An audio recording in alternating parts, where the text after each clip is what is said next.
আসসালামু আলাইকুম। সবাইকে স্বাগত জানাচ্ছি আরও একটি নতুন এপিসোডে। আজকের এই ঘটনাটি পাঠিয়েছেন গালিব আবরার। তাহলে চলে যাচ্ছি মূল ঘটনাতে।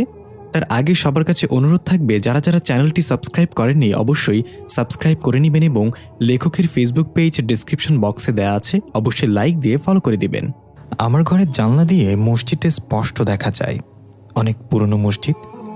লোকমুখে শোনা যায় এই মসজিদটি প্রায় 400 বছর আগে নির্মিত, যদিও পরে এটার বেশ কিছু কাঠামো সংস্কার করা হয়েছে। প্রতিদিন কত শত মানুষ নামাজ পড়তে আসে এখানে। শুধু মানুষ না, কখনো কখনো অন্য জগতের বাসিন্দাদেরও দেখতে পাই নামাজ আদায় করতে। আগে ভয় পেলেও এখন অভ্যস্ত হয়ে গিয়েছি। তারা যখন নামাজ পড়তে আসে তখন অদ্ভুত মনোরম এক ঘ্রাণ ছড়িয়ে পড়ে চারপাশে। আমার ছোট অগোছালো রুমটাও ঘ্রাণে পরিপূর্ণ হয়ে যায়। আমিও কখনো তাদেরকে বিরক্ত করিনি, তারাও আমাকে ভয় দেখায়নি। তবে একদিন কৌতূহলবশত ফোনে ভিডিও করার শখ জাগলো মনে। এই শখটাই যে আমার কাল হয়ে দাঁড়াবে কখনো ভাবতে পারিনি। এই ধরনের আমি বাজার থেকে একটা কোঠার কিনে আনলাম গাছ কাটার জন্য। কিন্তু শখ জাগলো গাছ কাটার আগে একবার নিজের পায়ে মেরে দেখি কোঠারে ধার আছে কিনা। আমার ব্যাপারটাও কিছুটা এরকম। রাত তখন 1:30। আমি মোবাইল হাতে নিয়ে জানালার ধারে বসে আছি তাদের আসার অপেক্ষায়। মসজিদের বাইরের ল্যাম্পপোস্টের আলোতে সবসময় আলোকিত থাকে। বড় বড় কপাট, বিহখোলা জানলা দিয়ে সম্পূর্ণ মসজিদের ভেতরটা দেখা যায় আমার রুম থেকে।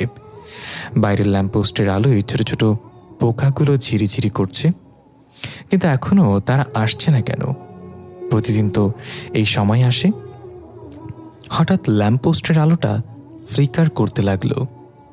চিকচিল আওয়াজ করে একসময় পুরোপুরি বন্ধ হয়ে গেল। আমি বুঝতে পারলাম তাদের আগমন ঘটেছে। জানালার পর্দাটা হালকা টেনে দিয়ে আমি নিজেকে আড়াল করে নিলাম। কেমন যেন ভয় ভয় লাগছে আজ। এক মনে বলছে শখের গুল্লি মারি, এসব বাদ বিপদ ডেকে আনবো পরে। আরেক মনে বলছে কিচ্ছু হবে না, শখ পূরণ এইটুকু রিস্ক নিয়েই যায়। এই থেকে বোঝা যায় আমাদের মাঝে দুইটা সত্তা বসবাস করে। একজন আমাদের ভালো চায়, আরেকজন লোভ দেখিয়ে ভালোটা ঢেকে দেয়। আমি ফোনের ক্যামেরা অন করে পর্দা হালকা ফাঁকা করে বাইরে তাকালাম। দেখলাম মসজিদের লোহার দরজাটা হালকা শব্দ করে আপনা আপনি খুলে গেল। এর সাথে চাঁদের আলোতে দৃশ্যমান হলো কয়েকজন সাদা আলখেল্লা পরিহিত অবয়ব। স্বাভাবিকের চেয়ে লম্বা এবং তাদের মুখ দেখা যাচ্ছিল না। শরীর থেকে নূর ছড়াচ্ছিল, তবে আজকে একজন নারী অবয়বও দেখা যাচ্ছে। আমি একবার ঢোক গিলে কাঁপা কাঁপা হাতে মোবাইলটা ওঠালাম ভিডিও করার জন্য। তখনই নারী অবয়ব